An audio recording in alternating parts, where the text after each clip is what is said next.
everyone, welcome back to yet another podcast episode, The Maple Leaf, your only preferred podcast for immigration. We are here to talk about Canada immigration and let you know the latest updates about Canada's immigration space and also help you settle in Canada as an immigrant. We have a lot of things to discuss and we've got tremendous response on our previous episodes. We want to thank you for that. Thank you very much for showing love and support for our previous episodes, and I hope you guys like it. Keep sharing this podcast with your loved ones so that they could benefit from it as well. We're very happy to see the response from your side. Okay, as we start a new year, at first we want to wish you all happy new year from our side. From Kurzfeld Law, we wish all our followers online and the viewers of this podcast, the listeners of this podcast, a happy new year. Have a great year ahead. And so today we are here to talk about Canada immigration. And the best thing that we should talk about at this point of time, January, it's a time where a lot of students will be moving into Canada, pursuing their higher education and stuff. So they'll be looking to settle in Canada, and there'll be a lot of questions around settling in Canada. So we want to answer those questions that you have in relation to settling in Canada. But before that, let me welcome our guest, Ronen Kurzfeld. So he's here. How are you, Ronen? How are you doing? Very good. Happy New Year, Umar. Thank you for having me again. And yes, this is a very fun and interesting topic. Nothing specifically about immigration, but if I do a survey of the questions that I get when I travel around the world, what we're going to discuss today is not less important than the topic of immigration itself.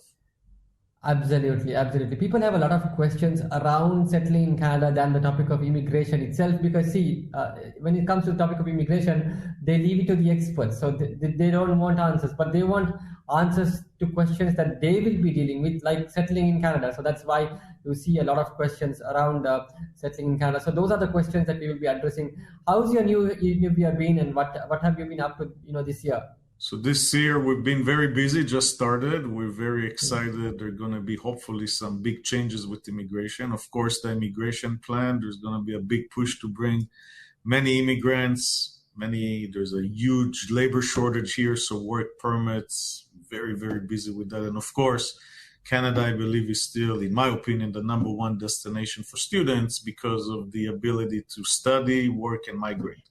So it's a very good pathway. So we're very excited in that sense. In terms new year, exciting. The winter here is not that bad yet. So we're very happy. We have a plus and everybody's refreshed. We were closed for a couple of weeks during the holidays. I myself went with the family to California, highly recommended, and ready for this. Yeah, absolutely. Nice to be working with you all as well. And guys, I want to let you guys know that we have something exciting planned for you all, something that is going to be revolutionary for the immigration space, that is going to be launched very soon. Something which is very interesting. I'm sure immigration enthusiasts across the globe would love it. This particular service, this groundbreaking service we are to launch soon. Stay tuned for that. Watch out for our social media platforms and get to know about it when it is launched. It's something that you will love. So stay tuned for that. We are excited to launch that for you. So going into the topic that we want to talk about, Ronen. Okay, now when someone comes to Canada, has huge land space, right? There's ample amount of land resources and it's huge, right? I think I read a statistic a couple of days ago that Canada is 42 times the size of UK. So it's so huge, right? So it's very hard to sometimes choose the cities that you want to go migrate to. So for example, if you take, I'm here in the UAE, and if you ask me where should I move, the answer by default will be Dubai, right? So, but in Canada, it's not like that. You have like different areas. You have, the west side, the east side. What are things you should consider when choosing a city to immigrate to Canada? Because a lot of people have this confusion. Yeah, so that's a very legitimate question. And so I always say circumstances in life make choices.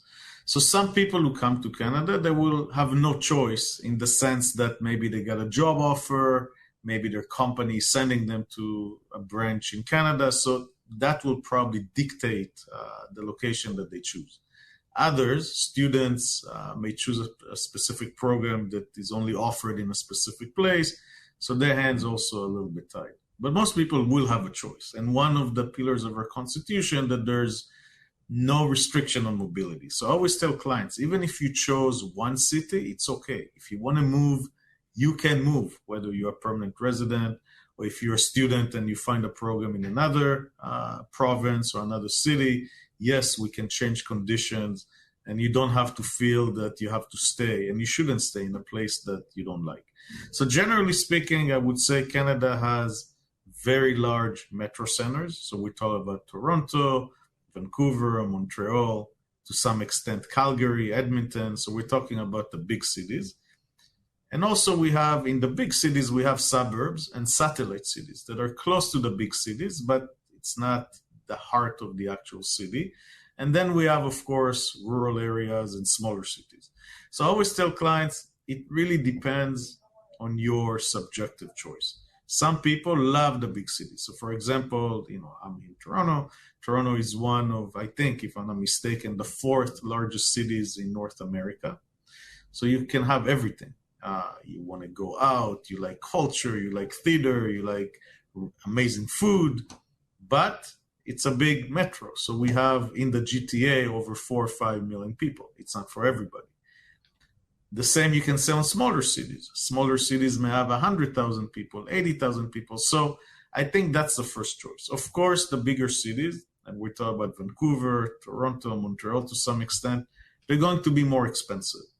It all depends, of course, on your lifestyle. Some people are okay with not eating a steak in a restaurant every day. Other people, they live as high rollers. So I think it's a very subjective choice. I always say, personally, go to where it's not going to be a big jump from what you're doing. So for example, if you have, to be realistic, most people first look for the job.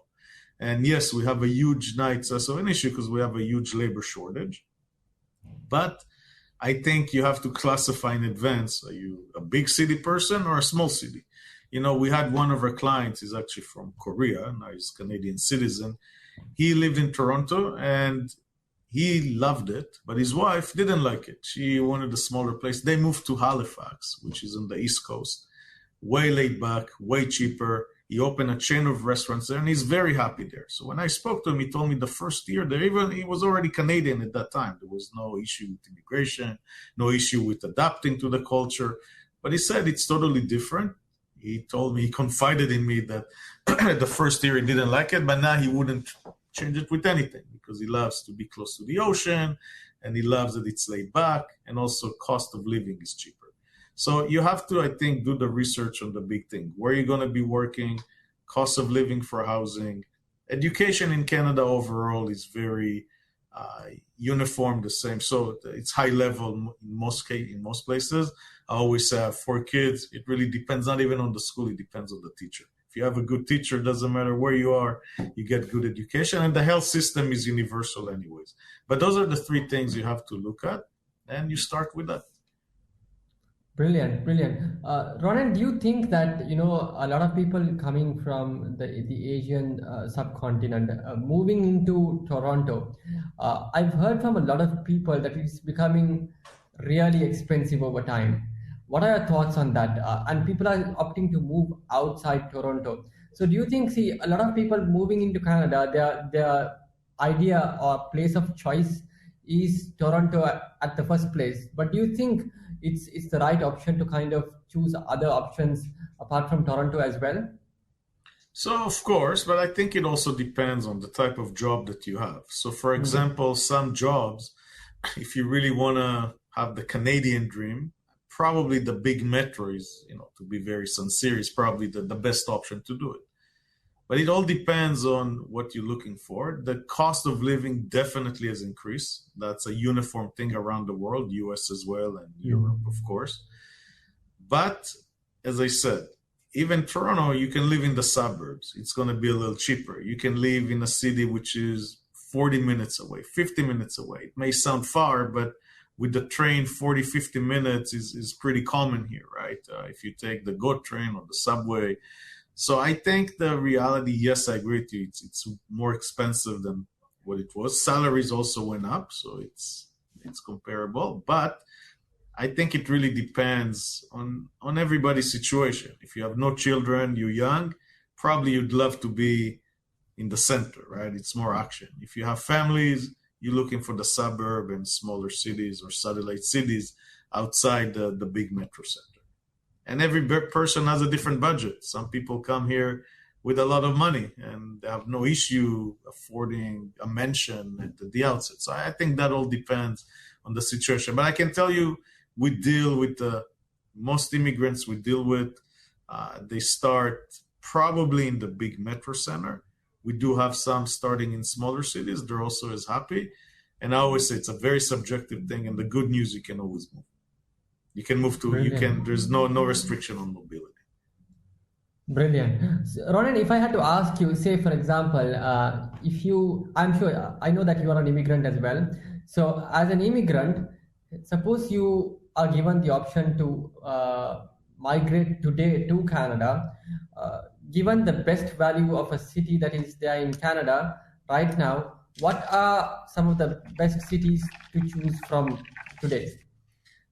So it's a very sophisticated and complex question, right? If you're looking for culture and restaurants and places to go out, we're looking at a big metro, probably Toronto. Montreal, of course, has crazy culture life, and Vancouver. If you're looking at more laid back and scenery, Vancouver is probably the most beautiful cities in the world. You're talking about mountains that are the backdrop of the ocean, right? So, and it's more West Coast, it's more laid back. Other people like just the prairies, like Saskatoon. And if you're looking about nature, Calgary, which is a couple hours from the Rockies. I think, and again, if I canvass most immigrants, that most of our clients, they start in the big cities. But a lot of it, it's less of they knew about in advance. Maybe their school was here or their job offer was here, or more importantly, they probably have relatives or family here. So a lot of people go where they can network faster to find a job. So maybe their communities, their relatives, their family. Ronen, let me also ask you, let me address this as well. In your view, is the Canada's wages system sustainable for families to make ends meet? I think definitely if you compare it to other countries as well, the salaries here are pretty good. That being said, it depends on every family expenses. But in terms of poverty, I'm not going to tell there's no people, under the poverty line in Canada, but it's not the majority. I always say, especially for immigrants that come prepared mentally and ready to go and work, those who are willing to work, there is enough work here. And really, I'm being very honest, and I can see it with my own clients. Okay, the sky is the limit. So if you're here to work, it may be hard at the beginning, and then you can adjust in terms of expenses. But remember two things: health, universal free, education, grade 1 to grade 12, unless you're sent to private school, which is not the majority. The majority go to public school, very good education system, free. So at least you have those two things, which are essential, covered. The rest, the sky's the limit for yourself. But yes, the salaries definitely can support a family. A lot of people coming from the South Asian subcontinent and the other regions to Toronto, immigrating to Toronto.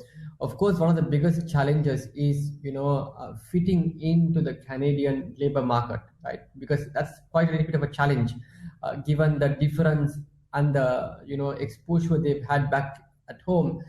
Now coming and, adapting to a whole new first class, world class, lifestyle, it's going to be a little bit challenging, of course. Can you advise us how to, in that situation, adapt fast to the labor market and how to find jobs much faster for people who are from the South Asian subcontinent and regions which are towards the downward trend? So this applies to any region. It doesn't have to be clients from Asia. We represent clients from Europe, South America, Asia as well. And I find that the experience of the immigrant is pretty similar. So the first thing we always tell clients to talk to us about it, and we're always very happy to talk about Canada. I always say that the easiest thing to sell is Canada, good, bad, or ugly. Canada is one of the best countries in the world. I think that goes hands down. So you have to mentally be prepared that it's not going to be easy at the beginning. If somebody thinks that they come here and the money grows on trees, obviously they're wrong. If you have the option, I always tell clients, do an intro trip, like come explore. If not, it's okay. But if you have that option, that's number one. But you have to be prepared that usually the first 1 to 2 years is going to be the hardest. Why? Because it's a new country. You have to adapt, whether you come alone or with a family. And the one thing that I think every immigrant heard is the term Canadian experience. It doesn't matter how experienced you are before coming here. Many employers, unless you came here with a work permit and worked here before, or it's an intra-company transfer, many employers are looking for what we call Canadian experience. So you can be the best engineer overseas, but they want you to work here for at least a few months for another company to show Canadian experience. That was very common, I would say, up to before the pandemic. Recently, it's not an issue anymore because there's such a shortage of labor here that employers, and the world has changed too. It became more of a global village. So employers understand that if you worked 1 year in India or UAE or Brazil or Philippines, or maybe more, if you have that experience, you can adapt pretty fast. But I always say, if you were a top manager in your home country, doesn't mean you'll start as a top manager. You have to understand that you may have to downgrade at the beginning, but then you can climb the ladder. And as I said, the sky is the limit. Like, we canvas and not because it's nothing to do with us. Like most of our clients, at least all of our clients that we talk to, really, really advanced. Okay. So for them, the move to Canada, maybe initially they took a step back, but within a year to 2 years, they took 5 steps up. So once you get yourself in the door and you start, then it's really up to the individual skills, and it depends on the individual himself. But I think mentally, it's all about the mental anticipation. If people think that they're going to come and they're going to get an amazing job right off the bat, it takes time, right? It takes about, I would say, 1 to 3 months to get the job. Then you have to start climbing the ladder. In terms of finding a job, again, now it is easier because there's such a shortage here. But as always, the recruiters, depending on your industry, networking, whether it's family, friends, relatives, of course, websites like Indeed, and they have other famous websites. Indeed is the biggest one, but they have many websites, All-Star Jobs and so forth. And people can go on it. And you know what? It's just a matter. We have a client, he's an engineer. He told me he sent like 50 resumes. He got about 5 interviews. And yeah, he landed a job. He's still with that company. So you need some patience and you have to be realistic. But I'm myself not aware of any client that didn't find a desirable job. The only exception would be for people who require a license. So for example, if you were a doctor, it doesn't matter where, to work as a doctor here, same for lawyers, you need a license. So unless it's a regulated occupation, and even that's possible, but that's a whole different story. As long as it's not a regulated occupation that obviously you cannot work in your field until you get the license, everybody lands a job eventually. And even now, Canada is the provinces are making a push to make it easier for foreign trained professionals, whether nurses, doctors, even lawyers. Lawyers is easier to get the license, and then they can work. I think I also want to address about how, this aspect of seeking experience in that particular land. So for example, if it's Canada, seeking Canadian experience, it's such a common thing across the globe. See, when I came to the UAE here as well, that was the same scenario. And it's the same in different parts of the world. They seek experience in that particular land just to understand how much you know the market, how much you know about the the landscape of that particular area that you're going to work on, and so on and so forth. So I understand that part, but see, the thing is, the best part about Canada, what I need to state here is that, a lot of people coming from the South Asian subcontinent, especially when they work at a downgraded job, like for example, whether it's a waiter at McDonald's or at Walmart or whatever, if they had to do the same job back at home, they would be looked down upon. But that's not the case in Canada, right? No, Whereas it's not. everybody is respected, they can do their own job, whether it's a lower level job or a high skill job. Everyone's looked upon the same, and they have equal dignity and respect. So in that case, we would not find it a problem to kind of settle in. It's just that you get some time to And you're reflect into it, absolutely right. So, I was invited for parties of one of my clients, Mm.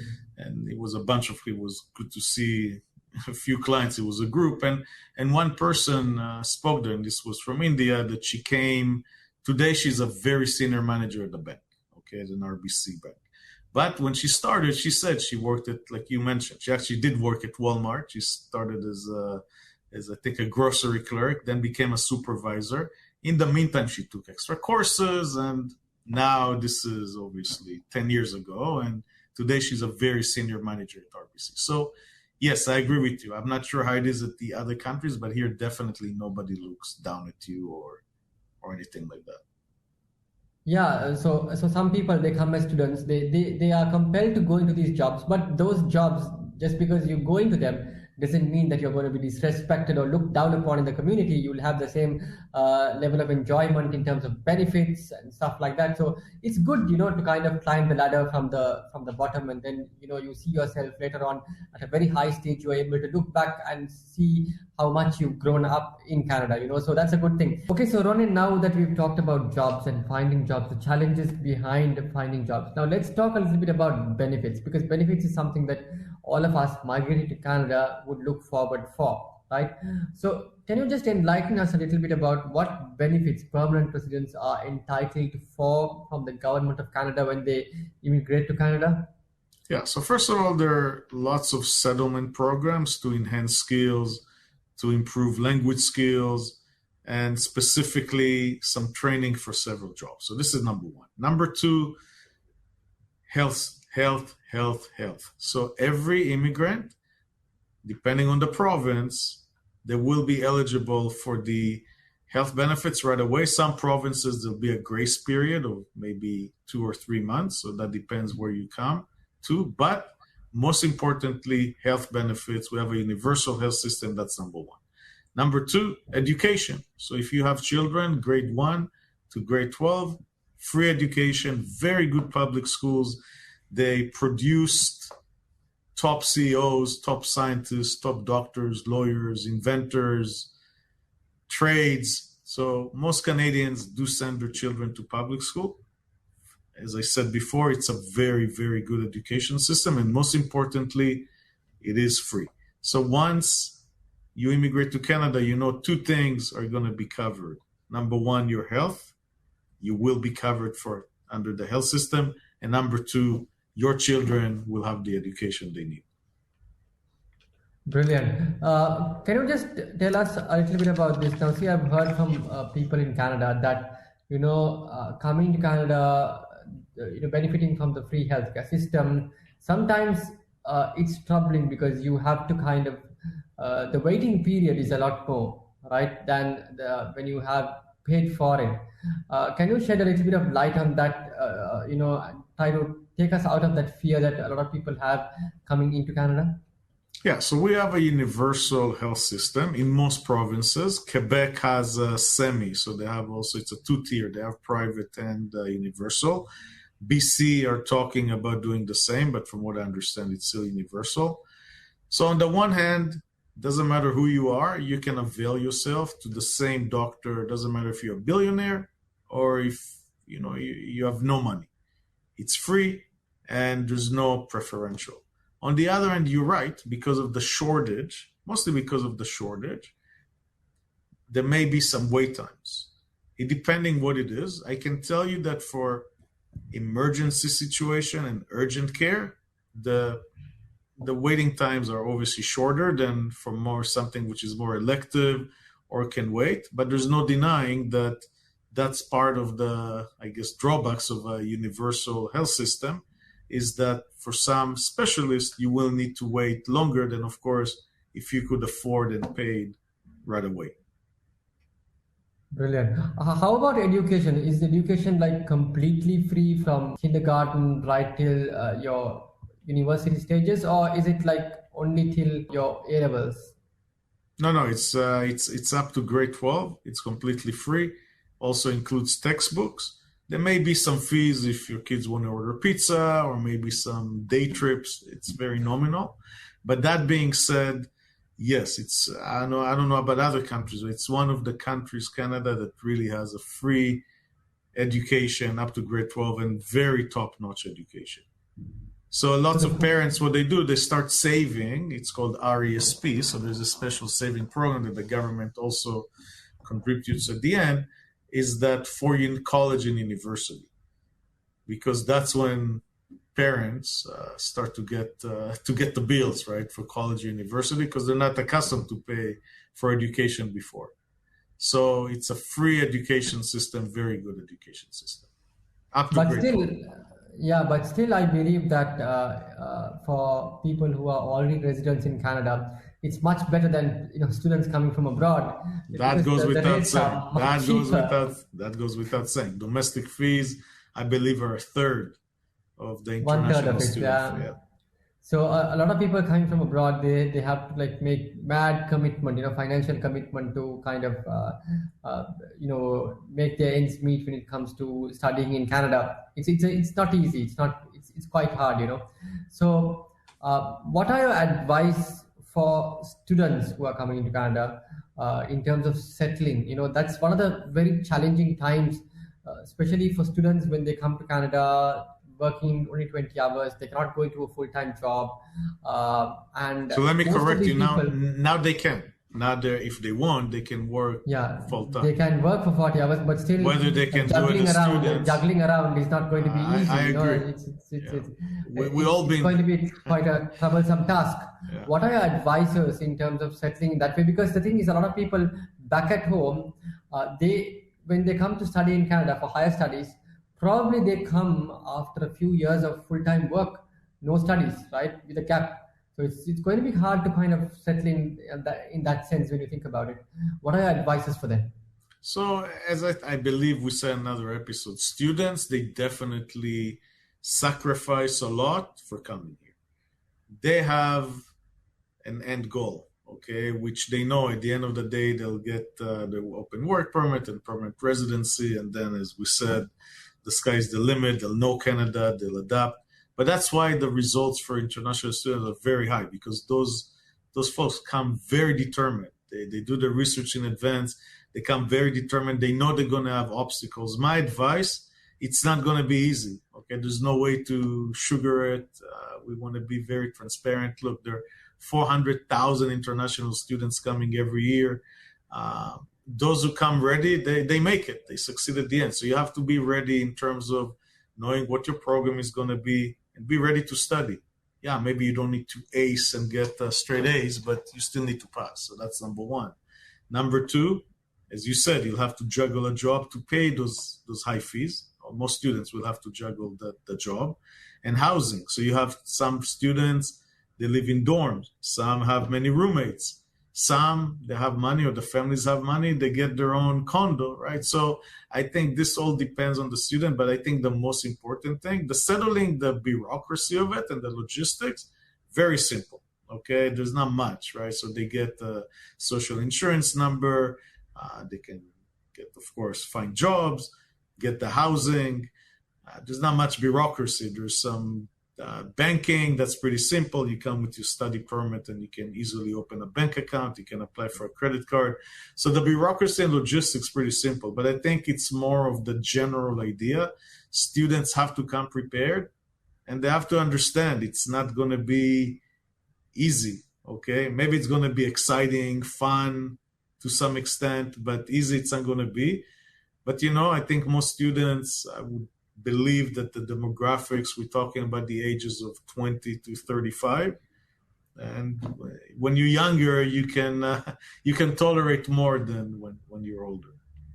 Of course, obviously. But one thing I can tell you, I think more than the practical aspects of settling, it's more of the mental settlement that we're talking about here, which is very important, which is very hard to navigate because a lot of the people from like especially South Asia and other countries across the globe, we see that they market Canada like as if it's like heaven. There is like it's so beautiful and life is going to be like a dream and stuff like that. And suddenly, when you wake up in the morning and you see a whole heap of challenges across in front of you, it's going to be like because of the expectations were so high, it's going to be so hard to navigate them. So I think that's one of the things that we need to kind of stress on here because the grass is always greener on the other side, right? So I totally agree with you, but I think with students, you got to keep it simple. I think the years that you study, that's a sacrifice that you make, both financially and time-wise and effort-wise, right? You have to study, maybe juggle a job. But I do believe and I do know that at least just with our clients, and I'm sure I spoke to some deans of some schools, and they told me 99% of the students, they come not because they're going to study in Harvard or Yale or Stanford. They're coming because they know this is the pathway for permanent residency. So I think the first step, that's the obstacle when it's hard. You're a student and you're studying and you're paying and you're working. But once you graduate and you get that open work permit and you already know who's against who, right? Like you already adapted, then things become easier. And then when you become permanent resident, then really a lot of doors open because we have many students that are very skilled, but sometimes they'll take a job that just to get that 1 year, to get that Canadian experience, to qualify for the Canadian experience class. But they know this is not their career. Others are more fortunate. Of course, now it's easier because there's so many jobs out there. Others are more fortunate to start in their field or what they choose at the outset. But at the end of the day, the first step of being a student and maybe the first step of the open work permit, that's your sacrifice. There's no way hiding it. 400,000 students or around that come here every year. I don't have statistics. I'm sure some it doesn't work out, right? But those who prepare in advance, usually they make it. Beautiful, beautiful. I think that's a very beautiful advice that was given from you for students coming in to settle in Canada. Because one thing that we have to understand is good things don't start easy. It always starts hard, then it gradually becomes easy, and then you start to look back and you enjoy. Absolutely. But I think students, we see, we're not psychologists, but we see students that, yes, we're happy the process is going well, but they can't wait to get their PR because they know when they're permanent residents, there are no restrictions. That's when really, I guess, if you want to say, I guess life starts in a way in Canada. Yeah, yeah. Ronen, let's also talk about this. One of the biggest differences when it comes to like countries like the South Asian countries or the Far East Asian countries from where majority of the people migrate to Canada. In those countries, when it comes to like the taxes, it's very, very low, right? But then when it comes to Canada, then you immediately, as you come in and you start working, when you get to a SIN number and you adapt into the system, you need to start paying your taxes, right? And taxes are not, honestly, it's not, I've heard it from a lot of people, it's not that easy to kind of like pay as you just start, in Canada. So should I, as an immigrant, if someone is coming there, should they be worried about the Canadian taxes? No, look, taxation is, they say two things are sure in life, right? Death and taxes. So those are the two things that are sure.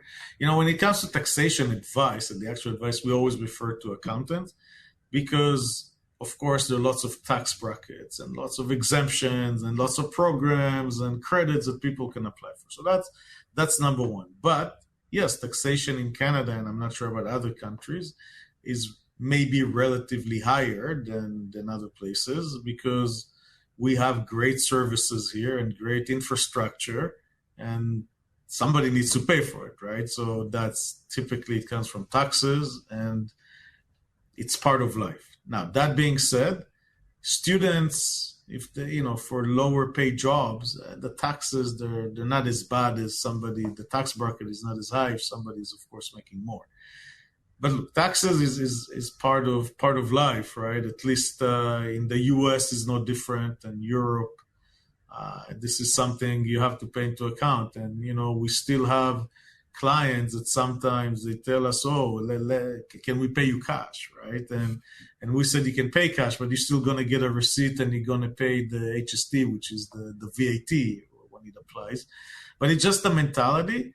But sometimes, working for cash jobs, if it's students, when you do the calculation at the end, not necessarily it doesn't maybe give you much, right? Like much advantage. When you go in a structured and proper way, you're fine. And by the way, if you're an employee in Canada, there's source deduction that the employer takes and pays at the outset. And then you can actually, as the employee, you can file and you get some refund back, right? So it's not like you pay it directly out of your pocket, hard cash. It gets deducted and then some you can get. But again, for tax advice, we always refer to accountants or bookkeepers. But to answer your question, tax is a fact of life. Just like in Canada, we have a winter. You can't change that, right? Whether it's milder in Vancouver or maybe harsher in other areas, it's part of what Canada is. But as I said, Canada is one of the easiest things to sell because of the standard of living and safety, clean place, the environment. It's a great place to raise families. And, we represent companies that, mostly Indian, that have offices in the US, and a lot of their H-1B workers they're sending to Canada, or they're bringing you from India because there are caps on the H-1B visas. And I can tell you, maybe the initial reaction is, okay, once they get the work permit, they'll get their permanent residence, they'll get their citizenship, they'll come back. But those that actually check, all the employees remain in Canada. They just love it. The children love it, and they just remain here. They don't move back to the U.S. So at the end of the day, there are lots of advantages to Canada. But yeah, taxes is part of it, part of the costs. Yeah, it makes sense because obviously, if you're getting a world-class top lifestyle, it cannot come with no cost. There is a cost behind it, right? And the government has to take it definitely from its citizens and the residents if it has to be sustainable for the future, obviously. So for that benefit that you're getting, I think it gets tallied off here and there. So I think we need to be mindful of that fact, no matter how much you're paying as taxes, the education system, the framework, the lifestyle, basically, So I think that's a very good point. And I always say the demand for Canada for years is way higher than the supply. What I mean by that, there are way more people trying to get in than the actual spots, whether it's through the immigration plan or the caps. So there's a reason. If Canada was not that desirable, that's why Canada always gets, I think, the top 3 countries to live in. And in terms of the cities, usually Toronto, Vancouver, Calgary, Montreal, they get, I think, top 10 too, with all the service. And there's a reason. And yeah, like you said, there's a cost. Of course. Before we close in, Ronen, shall we address a little bit about the weather? The weather in Canada is quite, compared to other countries, it's very different. I've heard from people that the seasons when it hits a peak, right? So how do you advise tackling it? Because a lot of people from the South Asian subcontinent, the Far East Asian region, they live by the diameter, right? So it's going to be manageable in terms of the weather. How do you advise tackling this coming from this region? So the weather, it depends where you are, because you can start with Vancouver, that usually it's plus even Celsius, of course, during the winter. But overall, yes, Canada has a harsh winter. Doesn't matter. Yeah. I always say -1 and -2. You can't. It's not like -40, and it's not like -20, but it's still cold. So, but the one thing here, the buildings and the houses are really equipped for it. So in the house, you're going to be with the t-shirt. I can tell you, when I was in the Middle East in the winter, inside the house, I was freezing. Okay, so the way the houses are built and insulated, inside you can have a t-shirt and shorts. Outside, you just dress warmly. As you can understand, a lot of the infrastructure here is ready for the winter, so you don't have floods too many, and pipes don't freeze every day. It's we don't live in igloos, okay? And even a lot of places, of course, are very warm. Just I was in UAE in the summer. We ran from AC to AC. Here you go from heater to heater, and at the end of the day, again, if anybody tells you it's not cold, they're not telling you the truth, okay? But it really is manageable. And I'm not talking about what you can do in the winter if you like ski, skating, playing hockey, snowshoeing, snowmobile. That's a whole different story. There's a lot to do in the winter too to keep active. But remember, we have 4 seasons, and the winter, up to December, it's pretty tolerable. This January, I think, is an outlier because honestly, it's at least in Toronto, we had plus all the time, and it's pretty nice relatively. But the harsh months are usually January, February, part of March, usually April. Some of them can get cold, but mostly in April, springtime, and we have the best summers. Yes, they're shorter, but the summers in Canada are hands down, they're the best. Brilliant. So I think it comes down to getting adapted to the weather, and after you get adapted to the weather, I think it's not going to be much of a problem. You get used to living the lifestyle. You get used to the lifestyle. You're right, but at least it's not easy to get used to the cold, right? But some people love it. But I would still say if you take 100 Canadians, you do a survey, they will tell yes, we deal with it and we like it, but look, the other thing, a lot of families here, a lot of people, they take one vacation during the winter to a warm place. And we have lots of warm, hot even places, very short distance from here. Whether you're talking about flying from Toronto a couple hours or driving 15 hours to Florida, to Miami, or flying to the Caribbean. Some flights are 2.5, 3.5 hours. So Mexico is about 3-hour flight, right? 3.5. So, it's a lot of Canadians do it. They break the winter, and that 1 to 2 weeks in the sun definitely breaks the winter. Yeah, definitely. There's a lot of getaways. I think people also go to. Hawaii, but that's in summer, I guess, no? Hawaii, I think the weather. I've been to in the sun. Hawaii, the weather I think is good year round. The only thing from the East Coast, it's not close. You're talking about a 10-hour flight. Oh, that's nice. So I think that's a very good informative session, Ronen, discussing about Canada, settling in Canada. It was absolutely nice talking to you about it. Thank you very much, everybody, for listening to us. It's been quite a little bit of a longer podcast this time. But thankfully, an interesting discussion based on experiences in Canada, living in Canada, settling in Canada. Absolutely nice catching up with you all. Thank you, Ronen, for joining the podcast today. It was nice catching up with you. Maybe we'll catch up on another podcast upcoming weeks. We are planning to have some guests as well. So let's hope we can have some good chats in the upcoming weeks. Thank you very much. Thank you very much. Yeah, bye.